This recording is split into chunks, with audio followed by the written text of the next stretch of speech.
Alright, folks, as you can see, we got the tractor up here in a different spot. I drove it up here to the house, actually.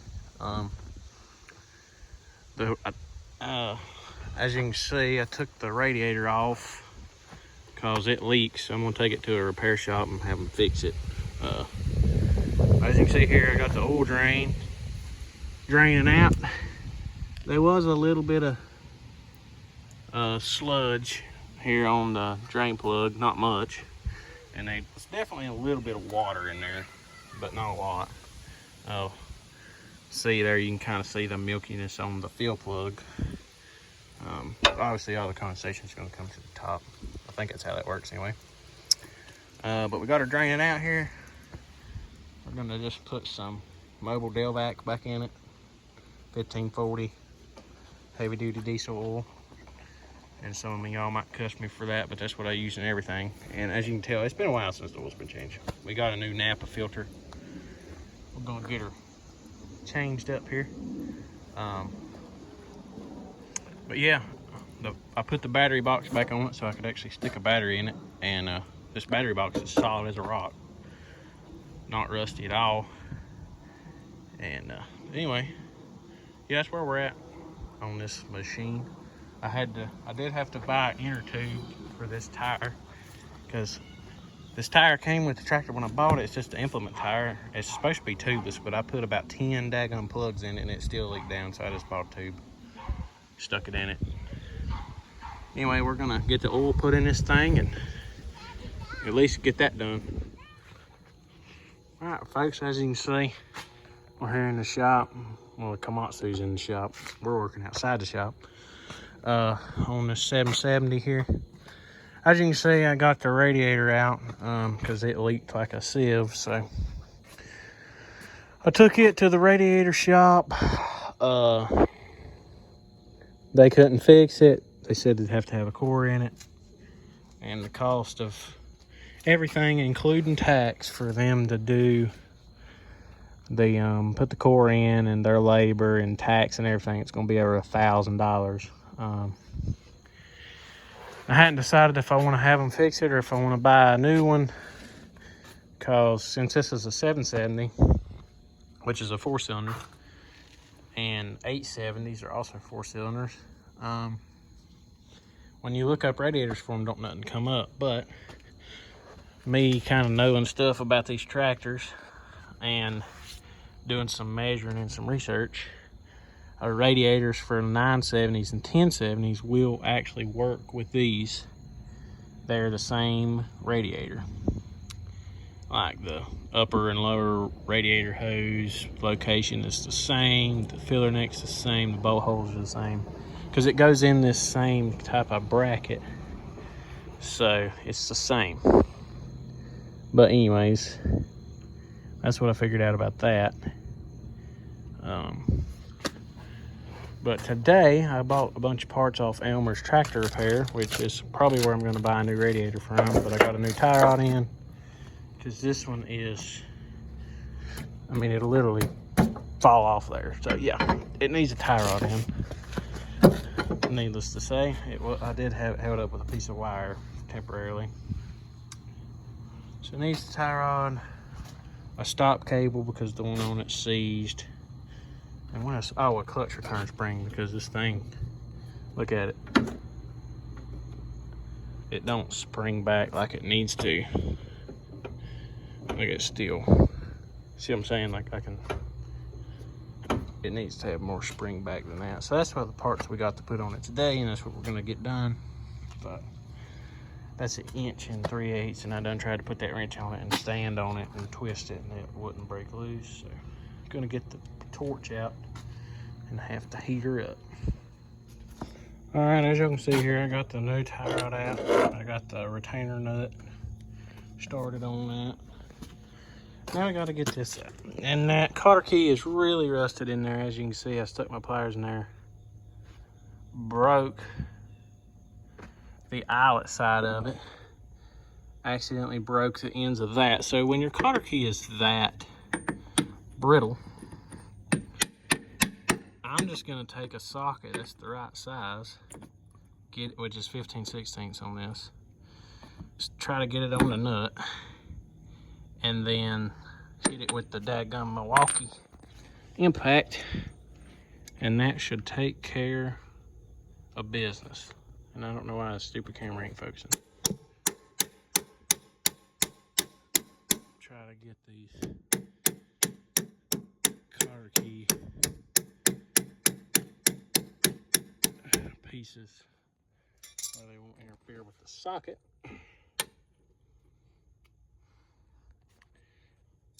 And pro tip, anything, well, daggum it, hard to do stuff with one hand, YouTubing. But anyway, what I was getting at, I was about to say, was pro tip, anything can be used as a hammer.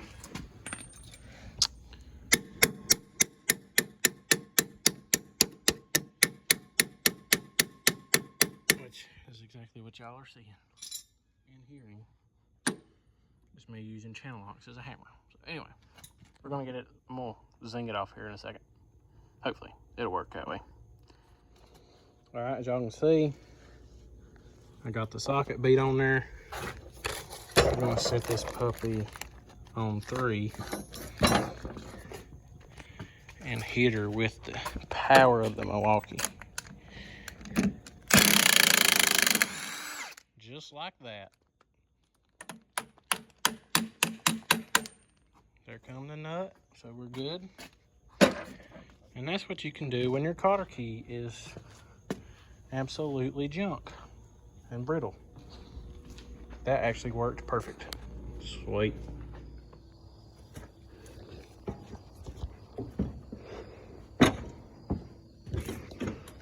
Ooh.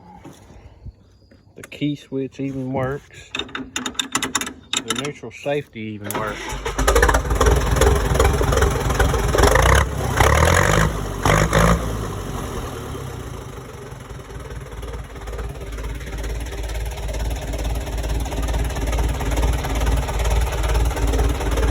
Oh, and the light.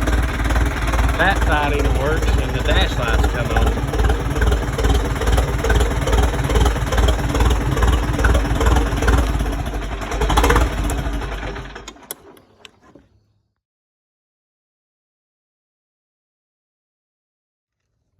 All right, folks, as you can see, I got the good old 770 pulled out here in the sun. It's nice weather today. It's probably 70 right now. Maybe not quite 70. It's probably like 67 or something. I don't know. Anyway, got her pulled out here because I finally got the radiator back from the radiator shop.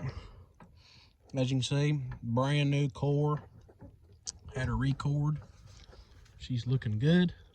Hopefully she'll be good.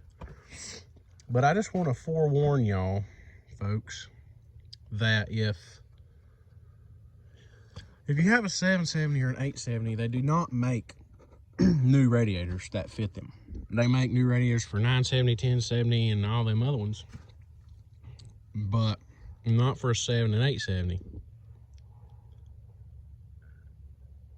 So if you have a bad radiator in your 770, good luck is all I'm saying. Because if they can fix it, have a radiator shop fix it, and if not, you're just kind of out of luck because they do not make them.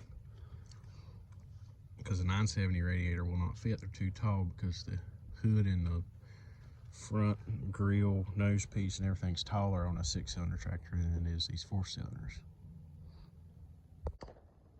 But anyway, we're gonna get this newly refurbished radiator.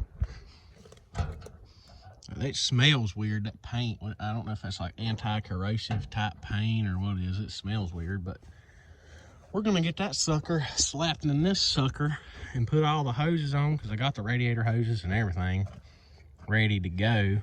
Now it does need a new belt, but I ain't that worried about it right now. We'll get a new belt when I put a new alternator on it, because that sucker don't work. And I just want to know, you know, if it gets up to temperature and if the head gasket's bad, which I had it up to temperature the first time I drove it around at the shop down there when it still had the radiator in it because it was leaking. But I kept adding some to it to keep it full. I drove around probably 10-15 minutes. And it was up to temperature, but, you know, I didn't have a gauge or nothing like that, so. What's the look like? Still looks pretty and full. Anyway, let's get her in here. Alrighty, folks, as you can see, the radiator is installed. Now, as you can see, I took the fan off so I can get the fan shroud in, and got new bolts here. The studs are original and all that stuff, but we're getting somewhere. I gotta go in the house and get my bottom radiator hose because I think it's still in the house, but the top one's out here. Anyway, we're getting her. All right, folks. Radiator is fully installed. We've got the fan back on, the hoses, the clamps, like I say, the fan shroud's on there now.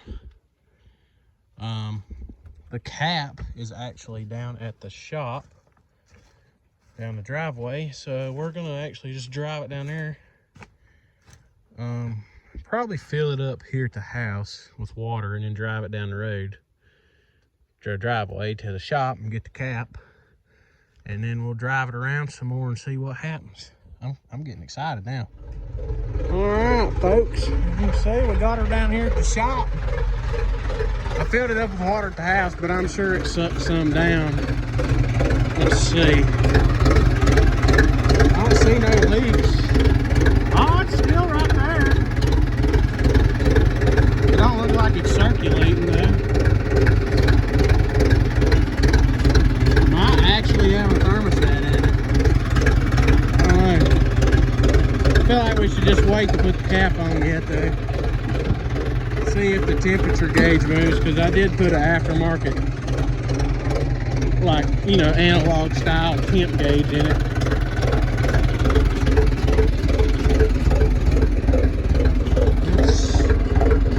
It hasn't moved any, but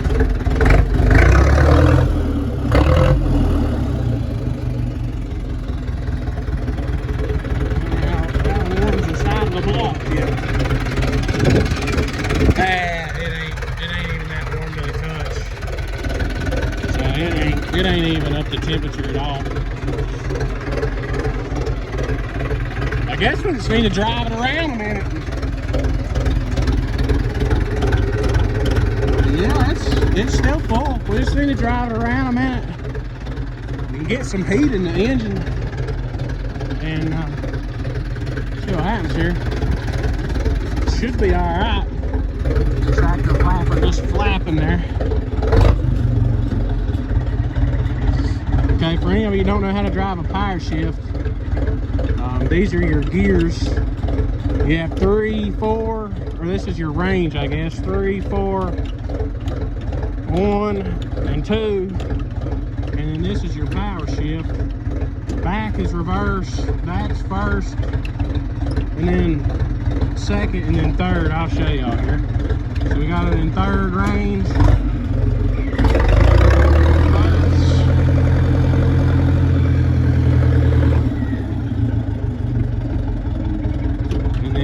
First, and then you don't have to even use the clutch for this. Second, there, that's your power shift. And then you can, again, no clutch needed. Pull it back to second, pull it back to first, but you have to push the clutch for reverse. You always want to put it back to first before you change ranges though. See here, we're gonna, yeah, I said we were, hold up. There we go. Put her in fourth range.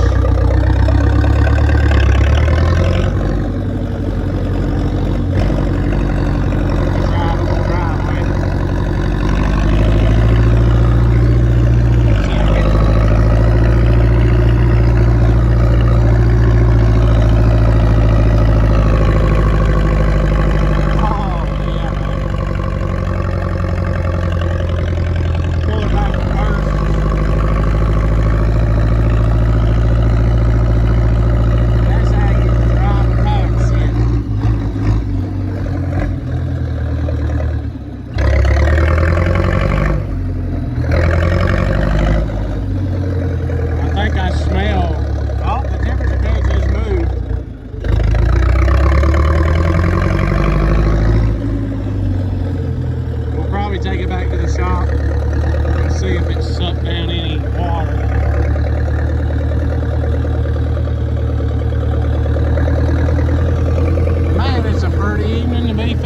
tractor. Well, I think I feel heat off of it now. The transmission gauge actually does work on this thing though. See there? I think that's transmission pressure.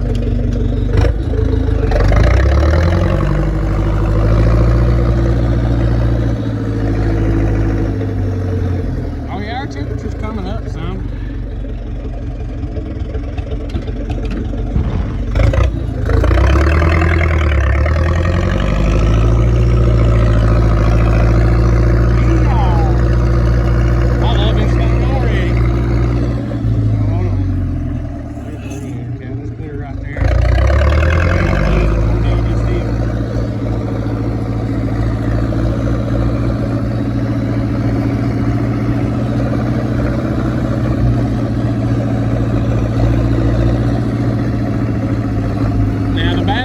These cases, I've heard horror stories about them, is if they die, like if you run out of fuel, if they die, obviously you have no steering because the steering is hydrostatic, like a lot of these bigger tractors are. Steering's hydrostatic, and the brakes are power brakes, also driven off the hydraulic system, the same. I think the brakes are off the same hydraulic system as the steering. So when the engine stops, if you're going downhill, you're screwed because you have no brakes and no steering.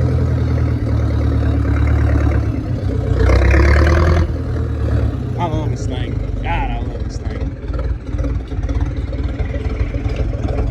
I can really tell you fourth reverses. Way too high here. There ain't no sense in doing that unless you're reverse. I'm gonna pull back up here for the spigot. Up there at the shop.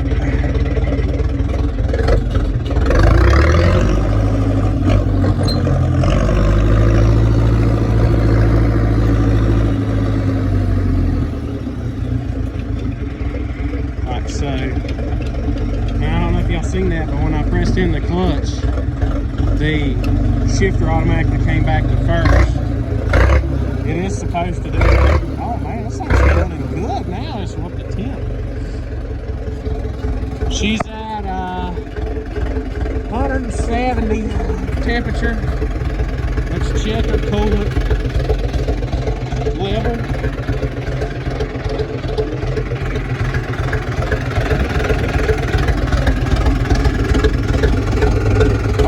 Thermostat, it's moving in there. It's definitely circulating some of that nasty crap out of the motor. That old nasty mess in there. That's good though, because I mean that's why I put water in it, because I'm just gonna drain it back out of it. And just gonna drain it back out of it and put coolant in it after a couple heat cycles.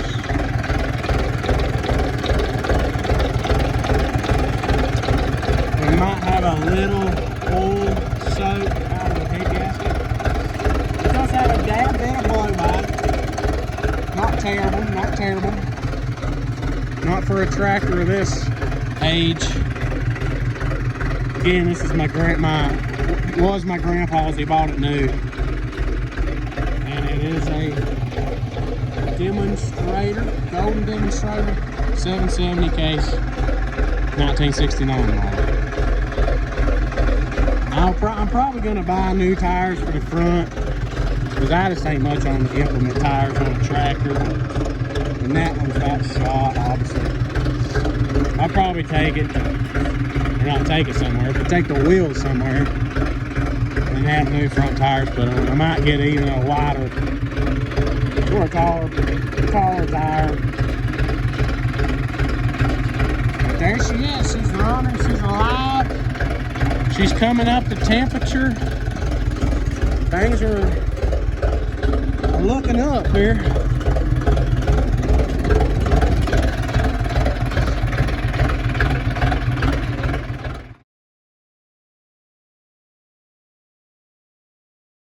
But Got a new air filter. As you can see, this one is just black and nasty. I mean, God knows. Look how black that thing is. God knows when that was. I mean, I blew it out even, and it still looks like that. So I got a new one because Napa was running a sale on filters.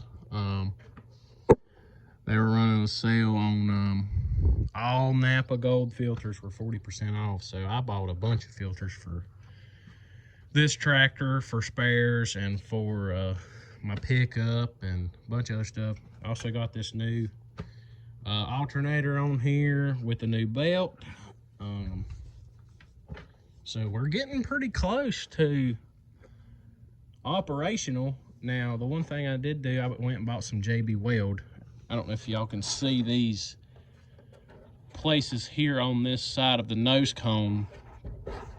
That's how you bolt the hood down. And then this, you know, catches the hood where it doesn't come to the inside. I'm gonna take some just flat stock metal and JB Weld it to this, since it's fiberglass, just to supplement that, because I mean, these pieces are missing. I don't have them to glue them back on, so I'm gonna have to make, like I say, I'm just gonna make some out of some flat stock and do that. That way I can get the hood back on and mount it up right, and I'll probably have to go to the hardware about 30 times to get a bunch of bolts, because I know I don't have all the bolts to put all the sheet metal back on. But we're getting there. The other thing I do need to do is change the hydraulic oil, because I have not changed it yet on this tractor. I have changed the engine oil, the hydraulic filters, the oil filter, and also the I have also changed the fuel filters, obviously, but not the hydraulic oil itself, because it honestly looks really good, but I'm still going to change it before I start using it. Anyway, I'm just glad I got all this stuff put on here. She's getting closer to rip. All right, folks, got the battery tray slid back up in here. Put me a cable end crimp on there, so I can just hook it to this Group 31, because I think one will be fine. But that's what the OG was. See how beat up they are anyway. That's junk. But the Group 31 should be plenty good enough now that the alternator charges. And as you can see here, I've destroyed this old seat, because I don't think that's the original seat. I mean, if that's original Case, some people at Case ought to be fired, because I mean, that just can't be original.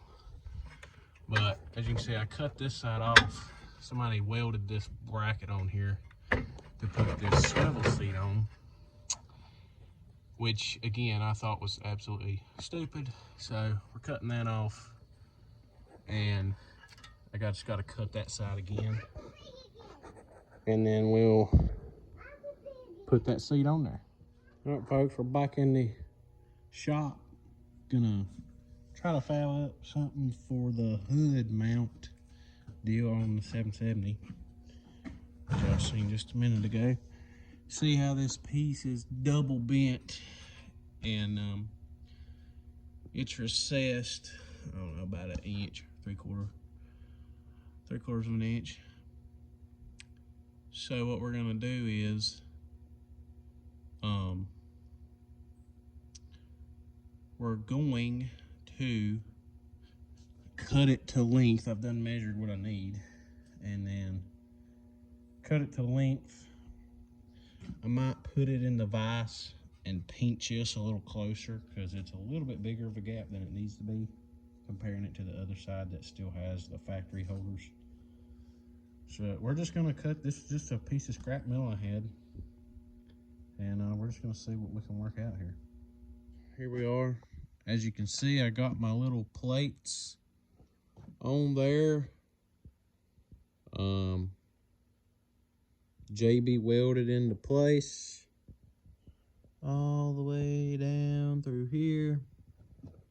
We got them vice gripped to hold them in place so the JB weld can cure, you know. I mean, I layered it all behind it, all the way down through on both of them. And then I put them on there, you know, and cinched them down a little bit. You know, I didn't pinch it too tight. But then after putting the vice grip on, I went through and smeared it in the cracks and at the tops of the pieces, just to, you know, add a little maybe extra stability. And then I went through with my pocket knife and tried to smear what I got on the outside of the nose cone off. That way it don't harden, which, I mean, I could sand it off, but, you know. This is just a, we're just rigging something up here so I can have a hood. Now, I am going to have to drill holes in here after this is said and done, because I'm going to put the hood on and then see where I need to drill the holes, instead of, you know, instead of doing it like prematurely, you know what I'm saying? So there's that, and we'll be good to go. Hopefully that'll stay. I mean, JB Weld, I've had good luck with JB Weld before, so hopefully that'll be sufficient enough to get us by. Alright, as y'all can see, I got some new Case gauges installed here. Voltmeter, oil pressure, and water temp. Obviously this goes to 280. I pray to God this tractor never gets over 200. Let alone get that high, because on the other gauge it was about 190 in operating temp. So anyway, I got them installed. I'm wiring up the lights right now. I already got the oil pressure gauge plumbed in with what the existing aftermarket oil pressure gauge was plumbed in with. So it is a copper line instead of that plastic tube, so it shouldn't leak or nothing. And anyway, we're gonna get these gauges installed fully. The reason I just went ahead and bought these gauges is because I'm gonna put the dash, you know, the hood and everything back on it. So I just figured I'd do this now while the dash is accessible, and put this on there now. And my tachometer don't work, but I mean, I don't really need it to work. Alrighty, as you can see here, we got our gauges all wired up correctly here, and the voltage gauge works. Now I'm gonna turn the lights off and the voltage should go up. Yep. Voltage gauge is functional. When the key is off, it goes off just like it's supposed to. The lights are functional. The only gauge light that don't work is this one. And, well, the fuel gauge light, I don't know if y'all can tell, if it is working, it's just really dim, and I don't know if that's because of the gauge or light or both. But we do have all the functioning gauges. Well, the tach don't work, but that hydraulic pressure gauge does actually work. Coolant temp works, oil pressure works, and I just showed you all the voltmeter works. So I'm pretty satisfied with that. Now I'm just gonna drain the water out of this thing and replace it with oil like it's supposed to be. Or not, I'm stupid. Replace it with antifreeze instead of water. That way I'm good to go, because it don't seem to leak any coolant or anything, so I think we should be good. Folks, I hate I didn't get that on video, but I don't know if you can see how brown that water is that just come out of that radiator. But it's brown. I'm glad I flushed that. But that's out of the radiator and whatever can come out of the block here. It was pretty nasty. Pretty nasty looking. All right, as you can see, this thing looks way more like a tractor just with that piece on there. But I got all the tin for it. That piece is nice, pretty and straight. This piece is bent right there. I'm going to straighten it out. This piece is bent. I'm going to straighten it out. This one, good and straight. And that side panel is in really good shape, but this one, it's kind of mangled up there. I might try to straighten that out some. It's got a little kink in it there. But the main thing is that is bent, so I need to bend it back down and then take this and tack it back up there at the top. That way it's held on there and it don't fall off.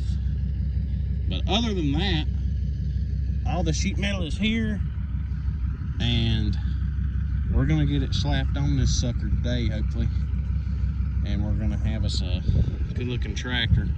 I also do have the air cleaner, you know, the pipe that comes up, and the air cleaner element. I think I have the element. It might, the plastic piece might not be intact, but the screen and everything is.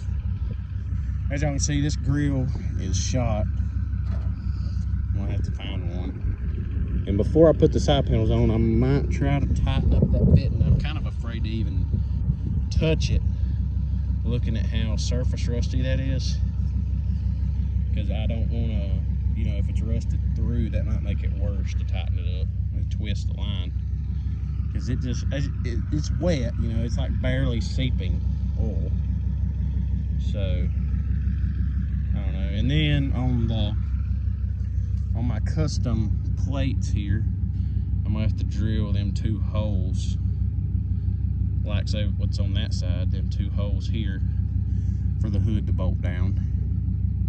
And I might glue or something, a piece of rubber onto that piece, that way that hood don't vibrate, and same for right there maybe, I don't know. I'll figure something out, by God. This thing's gonna look like a different tractor with some sheet metal on it.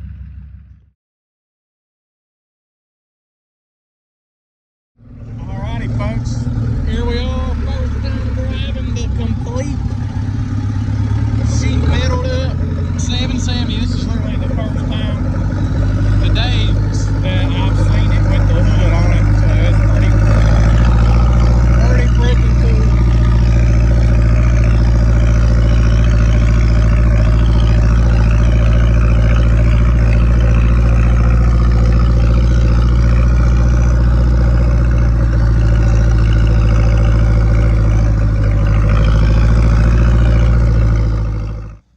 Here's a quick little walk around of what she looks like with her sheet metal on her. She looks way better with sheet metal. Way better. And here's these old Holler tractor stickers from our old local Case dealer. My brand new alternator hiding behind there. Pulled her in here today because I ordered some new tires from the tire shop. Some 3-rib 9.5 by 15s, because that's what that is. I think I'm just gonna keep them.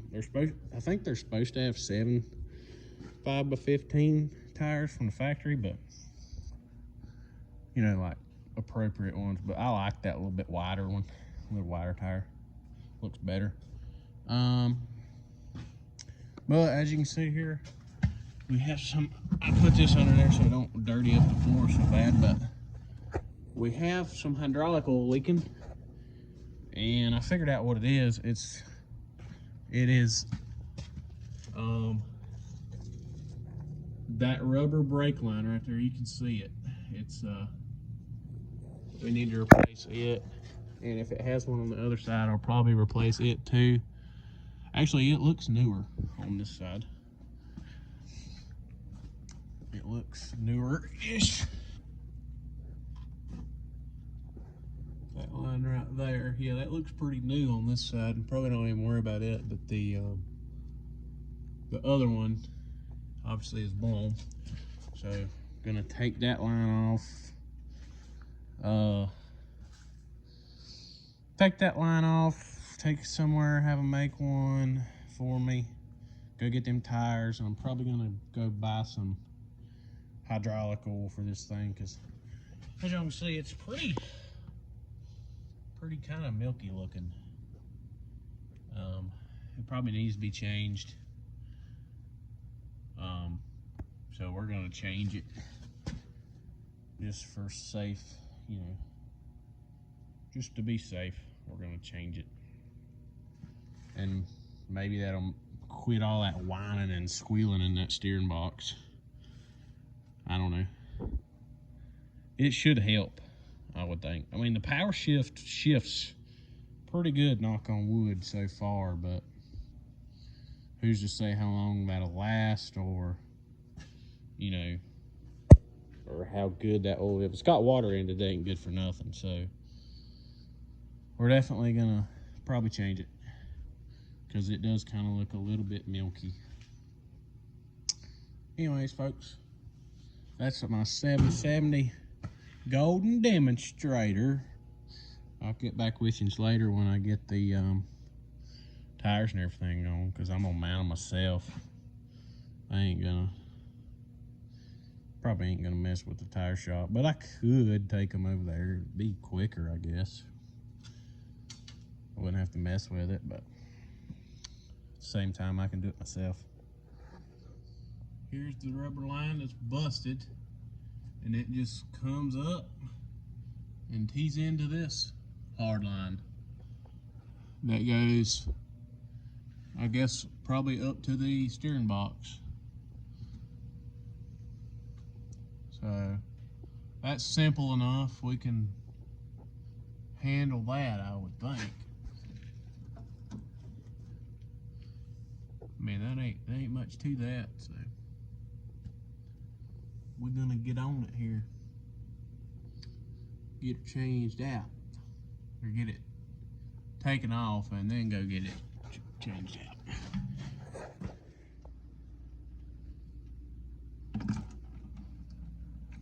Yeah. I think that shit needed to be changed. Well, it's not god awful, but it ain't great.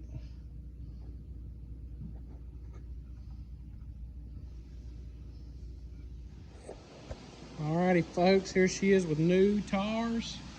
Mounted them myself, cause the way I ran around town today, I made it to the tire store before I came back here and got the wheels off. So I just did that. Stopped trash supply, got some hydraulic oil, got the oil changed. As you can see, I made a mess all over the floor. I'm going to put some quick dry on, but the oil was changed. The old oil didn't seem horrible, but it definitely had a little water condensation in it, because this thing was sitting for so long. It was kind of yellowy, you know, kind of milky-ish. Definitely needed an oil change, I would say. But she's got new oil in her now. She should be about ready to go. And my buddy was here, and I was tinkering with it. I got that brake line put on, but I did figure out why the 3-point ain't working, and it was, hopefully, from what I assumed, the cable for the 3-point lever to the mechanism on the valve body. The cable is split, like frayed out, even through the rubber, like the rubber's even broke on the rubber outside of the metal cable. It's even all busted up. So hopefully I should just need a new cable, and then the 3-point will work. And I need to mount that back onto these bolts like it's supposed to be. And other than that, the only other thing I think this thing needs is this line right here, this little fuel line. As you can see how deteriorated it is. I don't want that rubber line falling apart on the inside and getting rubber into the pump, because that is after the filters. So I really don't need that to happen. I need to get on that pretty soon, especially now that it's getting hot out. It's the time of year where it gets warm in the evenings and cool at night, so that's going to be fluctuating temperature. It's close to the exhaust manifold. It's going to be getting a lot of radiant heat off of it. It's going to deteriorate even faster. But anyway, we got the new tires, so, and the hydraulic oil change and that brake line put on, so we shouldn't have any hydraulic issues, hopefully. And yeah, she's ready, hopefully ready to go. Getting pretty close here.